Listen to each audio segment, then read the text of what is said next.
માણસ જેન્ટલમેન કહેવાય કે નહીં અને મને ખબર નથી, પણ મેલા લુગડામાં પોતાના રૂઆબમાં આટા મારતો મારો બાપ એ દુનિયાનો સૌથી મોટો જેન્ટલમેન માણસ છે સાહેબ. અને એનાથી વિશેષ મારે કાલે કોઈ નતું, આજે કોઈ નથી અને કાલે કોઈ નહીં. એમ કે ચમરબંધીની ચણેલી હોય એ તો પાયામાંથી પડે, પણ 90 વર્ષે નડે ને એ બાપની ખોટ બાલિયા. અને એટલા માટે કીધું છે,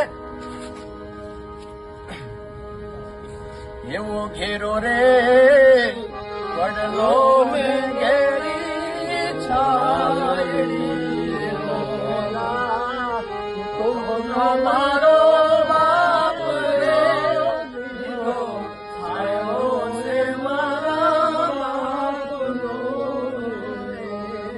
મિત્રો આંગળી છે મારા બાપની,